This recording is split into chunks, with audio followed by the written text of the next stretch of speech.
राम राम हरियाणा। और आप देख रहे हो भाई वॉइस ऑफ हरियाणा और मैं तेरे साथ नरेंद्र स्वामी पहुंच गया हूं भाई नगर निगम के ऑडिटोरियम में। और ये भाई श्रम कर्मचारी संघ का भाई जिला का अध्यक्ष बना दिया है भाई, और नरेश शास्त्री है भाई करतार को अध्यक्ष बना दिया गया। आज कमेटी का भाई चुनाव था, कौन सी किस प्रक्रिया के तहत बनाया है? राम राम भाई साहब। राम राम जी। कौन सी प्रक्रिया आज प्रधान बना दिया ये? हमारा जो संगठन है सर्व कर्मचारी संघ हरियाणा, उसके संविधान अनुसार हर एक 3 वर्ष के बाद हमारे ब्लॉक, जिला और राज्य के सम्मेलन आयोजित किए जाते हैं। इन सम्मेलनों में कार्य रिपोर्ट, वित्तीय रिपोर्ट रखी जाती है, जिसका सभी कार्यकर्ता उस पर अपनी बात रखते हैं और समीक्षा करते हैं। अच्छा। और उसके बाद जो जिला कमेटी और ब्लॉक कमेटी होती है उनको भंग किया जाता है और चुनाव कराया जाता है।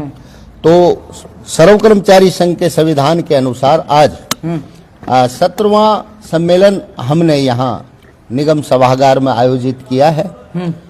और इसमें वित्तीय और कार्य रिपोर्ट पर कार्यकर्ताओं ने बहस की है और उसको सर्वसम्मति से बहस करने के बाद पास किया है। उसके बाद चुनाव करवाए गए हैं।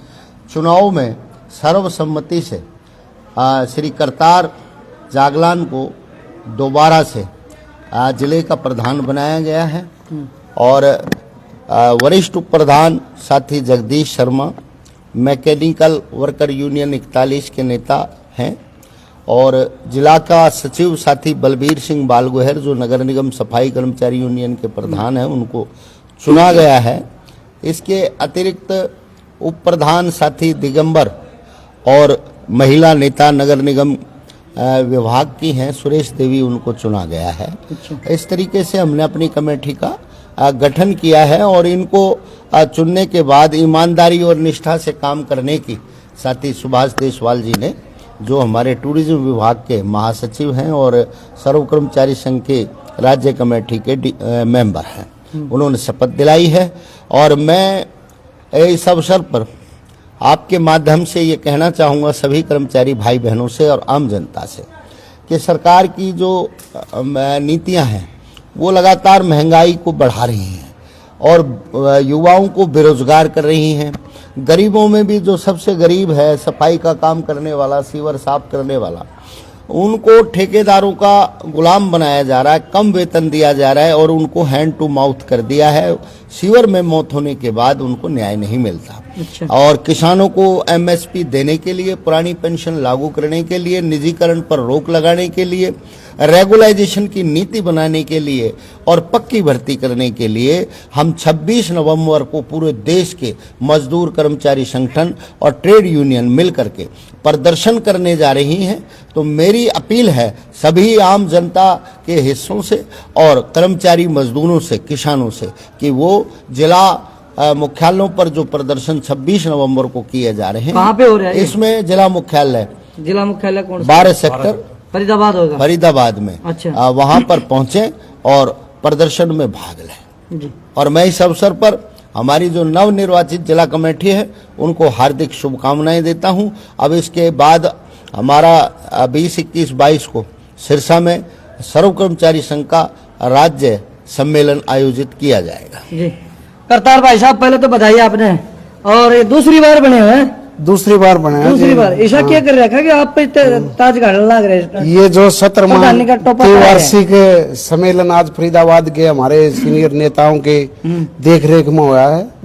आज अन्य विभागों के जो कर्मचारी नेता थे, जो कर्मचारी थे हमारे पूरे जिला फरीदाबाद के यहाँ पर सभागार नगर निगम में लामबंद हुए।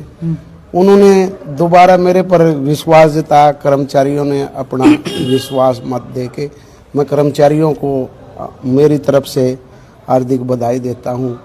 और जो आगे के कर्मचारियों की जो समस्या है उनका मैं हल करने के लिए, उनकी समस्याओं को करने के लिए केंद्रीय नेतृत्व ने एवं जिले की कमेटी ने मेरे पे विश्वास जताया। दोबारा मेरे को चुनने का मौका मिला। मैं अपने कर्मचारियों की तरफ से और अपने नेताओं की तरफ से सर्व कर्मचारी संघ जिला फरीदाबाद की तरफ से हमारे कर्मचारियों का हार्दिक अभिनंदन करता हूं। ऐसे आगे क्या योजनाएं रहेंगी और क्या बदलाव चाहेंगे आगे? आगे योजनाएं ये रहेंगी हमारी, जो कच्चा कर्मचारी है ये पक्का हो, जो पार्ट टाइम पे कर्मचारी लगा हुआ है, कुछ हमारा जो HKRN में नहीं पोर्टल पर चढ़ा उनको पोर्टल पर चढ़ाया जाए। और जो ये हमारे कर्मचारी के आज 7 साल से लगातार शोषण की भट्टी में चल रहा है, जो 1 रुपया भी उनका तनख्वाह का नहीं बढ़ाया जा रहा, मैं उसकी लिए भी कर्मचारियों के लिए अपनी बातें। फरीदाबाद के जो बीके अस्पताल में HKRN वाले हैं वो आज तक पक्के पे नहीं चढ़े गए हैं, और नगर निगम के हैं जितने भी 160 थे 1160 थे सभी को पोर्टल पे चढ़वा दिया गया। बीके वाले को ऐसा क्या दिक्कत है, कोई अलग है क्या कोई यूनियन? बीके वाले आज हमारे बीच में आए हैं, उनके MPHW एसोसिएशन है उनकी, राज्य कमेटी की भी उनका संगठन है हमारा, और जो वे आज आए हमारे बीच में, अब हम उनके बारे में हम बातें रखेंगे। CMO के आगे विरोध प्रदर्शन एजिटेशन जो करने की जरूरत पड़ेगी, पहले तो हम जाएंगे पूछेंगे, वो साथी हमारे को बताएंगे, हम बेखूबी से उनकी लड़ाई। अच्छा, आप प्रधान बने हो आज, आपके अगेंस्ट में कोई खड़ा हुआ था कि आपके कोई सहरा बांधन लग रहे? न साथी तो थे ये हमारे नेतृत्व में, हमारे कर्मचारी साथी, ऐसे हमारे संगठन में चलता नहीं। अच्छा, नहीं चलता, जो काम करता है वो ही आगे आता है। अच्छा जी, खत्री साहब लगातार भाई, हाँ टूरिज्म वाले भाई चेयरमैन भी हैं और संघ से जुड़े हुए हैं, क्या कहेंगे? मैं ये कहना चाहता हूँ जी, आज जो सरकार है जो कच्चे कर्मचारियों को लंबे टाइम से उनको न खींच रहा है, न तो उनको उनकी तनख्वाह बढ़ाई है, और ये है ना विभागों में इस चीज को बढ़ा रही है। तो मैं तो इसका न करतार जी से ये भी कहूँगा, और आगे जो हमारी कमेटी है ये सारी मिलकर के फरीदाबाद के अंदर जितने भी महकमे हैं उनके अंदर कच्चे कर्मचारी हैं, उनकी सबकी लिस्ट बना करके और एक आंदोलन करेंगे, आंदोलन को मजबूती से पाड़ करके और सारे कर्मचारियों को न पक्का करना, न्याय दिलवाने का काम करेंगे, उनको पक्का कराने का काम करेंगे। भाई साहब हमारे साथ एक बार, हाँ जी अशोक सर। आज जो चुनाव हुआ है सर्वसम्मति से करतार सिंह जागलान को प्रधान चुना है, क्योंकि इनकी कार्यप्रणाली बहुत अच्छी है। ये हर जगह लोगों की समस्या सुनने के लिए अपना सारा काम छोड़ के चले जाते हैं, और बहुत ही ढंग से इन्होंने काम किया है। और पिछले 2018 में हुड्डा से जो कर्मचारी निकाले हुए थे, तो मैं उस टाइम प्रेसिडेंट था जिले का, करतार हमारे साथ था। 160 कर्मचारियों के लिए हमने और उनको नगर निगम में समायोजित कराया, सबसे बड़ी जीत हमारी थी।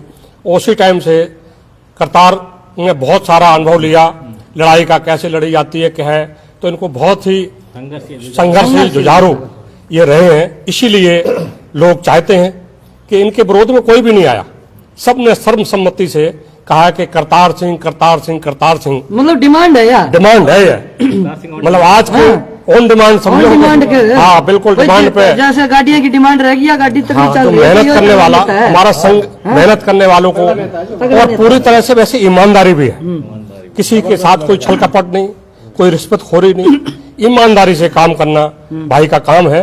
और बोलने चालने में भी आप पूरी तरह से हैं, और पूरा समाज, हाँ, और पूरे समाज में भी इनका जाट समझते हैं, जाट संस्था भी इनके साथ है, तो पूरी तरह से ये काम करते हैं। और हम रिटायर कर्मचारी संघ के जिला के उप प्रधान होने के नाते हमारा भी समर्थन इनको है, और हम इनसे भी अपनी जो हमारी डिमांडें हैं हम इनके साथ हैं। दोनों एक साथ ताली बजाएंगे, मतलब हाथ मिला रखा है, हाथ से हाथ मिला रखा है, और सरकार को अब किसी भी सूरत में नहीं छोड़ेंगे, हमारे कच्चे कर्मचारियों को पक्का करें। जो हमारी समस्या है रिटायर कर्मचारियों को भी सरकार उनको भी पूरा करे, और जो शहर में विकास हो रहा है, भ्रष्टाचार हो रहा है नगर निगम में, बिजली में, सब में, वो तो बाढ़ आ रही है, वो तो जो बाढ़ आ रही है ना, हम एक ऐसा प्रोग्राम बनाएंगे बैठ के कि कर्मचारी और नेता सारे मिलकर विभागों की तरफ भी देखेंगे, ताकि जनता कर्मचारी भी ले हैं, हाँ, वो थारे बीच में भी हाँ, हमारे बीच में भी रहते हैं, तो हम उनको समझाने की कोशिश करेंगे कि आप जनता के भी काम करें, जब भी आपको कोई नेता मानेगा, अगर नेता नहीं मानेगा तो आज इनको बनाया है, तो हमारा बहुत बहुत इनके साथ जी। मैं वीरेंद्र बेनीवाल, हाँ जी बेनीवाल साहब, Hooda worker union register number 550 state का प्रेसिडेंट हूँ। और आज जो 17वां वार्षिक चुनाव आयोजन हुआ है नगर निगम सभागार में है, उसमें हमारे संगठन की तरफ से करतार जी को जिले का प्रधान बनाने पर हार्दिक शुभकामना है साथी को, और हम इनके साथ कंधे से कंधा मिलाकर के साथी से काम करेंगे। रही बात कर्मचारियों वाली, कर्मचारियों का शोषण इस सरकार में सबसे ज्यादा हुआ है। किस लिए हुआ है? पुरानी पेंशन बहाल का मुद्दा बहुत पुराना मुद्दा। जब ये सरकार विपक्ष में थी तो ये सरकार सबसे पहले ये कहती थी, भारतीय जनता पार्टी, एक हमारी सरकार बनेगी तो हम पुरानी पेंशन का मुद्दा हल करेंगे। और उसके हुआ उलट, जिन राज्यों में सरकार बीजेपी की आई है और उन राज्यों को पुरानी पेंशन का लाभ मिल रहा था, वो भी इन्होंने वापस ले लिया है। और आप देख रहे हो, मैं आपके चैनल के माध्यम से कहना चाहूंगा कि अंधी बहरी गूंगी सरकार को एक 40 दिन एक सांसद बनने के बाद और 40 दिन एक एमएलए बनने के बाद आजीवन पेंशन लागू है। अच्छा 40 दिन है? 40 दिन, सिर्फ 40 दिन वो सांसद रह लिया, चाहे कोई सांसद है या एमएलए है, 40 दिन रहने के बाद आजीवन पेंशन लागू है। और जबकि कर्मचारी 40 साल काम करने के बाद दर दर की ठोकर खा रहा है, उसको कोई पेंशन का लाभ नहीं मिल रहा है। लागू किया गया, ओपीएस में कुछ नहीं है। कुछ नहीं। एनपीएस क्या है? एनपीएस में 3000 रुपए की ओपीएस 3000 रुपए क्या है उसमें? हम तो ये कह रहे हैं कि हमारी पुरानी पेंशन बहाल करो। हाँ, हमें ओपीएस मिलना चाहिए, हमारी पुरानी पेंशन बहाल करो। कर्मचारियों की डिमांड है और सरकार को ये चेतावनी भी देना चाहते हैं, एक आने वाले कार्यकाल में सरकार के लिए आने वाले दिन बहुत भारी रहेंगे। जिस तरीके से आप किसी भी 100% मैं आपके साथ कहना चाहता हूं, किसानों ने 700 किसानों की शहादत देने के बाद किसी के घर पे कोई भारतीय जनता पार्टी का नेता उसकी शोक सभा में नहीं गया। ये सबसे बड़ी बात है। आप करो सदी से चढ़ने वाली है, बिहार में फिर बीजेपी आ गई। देखो ऐसा है, बीजेपी आई है, बीजेपी आने के कारण भी आपको बता देता हूँ। पता है, गुजरात से ट्रेन भर के गई है। हमारा मुख्यमंत्री नायब सिंह सैनी जी कह रहा है एक भाई बस भर के ले गए। किस चीज की? कल अपने वोट बनाए हैं, वोट बना करके बिहार में वोट डालने के लिए गए हैं। अच्छा, अब सारे देश से गए हैं जहाँ जो भारतीय जनता पार्टी की सरकार है, नई ट्रेनें भर के गई हैं। उनको खाना दिया, उनकी झाड़ी दी है, उनको सब कुछ दिया और बस जीतेंगे। 243 सीटें हैं इधर, 243 सीटों पे कितने हैं आप भी देखो ना। तो मैं वही कह रहा हूँ आपको, जो अमित शाह जी कह दें वो सही है। अमित शाह जी जो कहते थे 300 आएंगी सीट तो 300 ही आती, मैं आपको ये बता रहा हूँ। अच्छा, वो बढ़ा देते, भविष्यवाणी है पूरा। हाँ, वो चाणक्य है। हाँ जी, वो चाणक्य बना दिए कर दी, वो पूरी है। आप लोग देख रहे हो, आप लोग देखो, आप लोग देख रहे हो, आप भी नहीं बोल रहे हो उनके खिलाफ। राज्यसभा सांसद दिल्ली में वोट डालता है, 2 महीने के बाद बिहार में वोट डालता है। ये तो उनके नेता लोग कर रहे हैं, आम लोगों का क्या होगा? आम लोगों का कुछ नहीं होने जाना है, ये तो सब गोलमोल है माल सारा जी। तो भैया ये देखिए, ये दिखा रहे हैं भाई, कर्मचारी हैं हमारे, और ये सर्व कर्मचारी संघ का चुनाव हुआ और सर्वसम्मति से करतार सिंह को भाई जागलान को प्रधान बना दिया गया।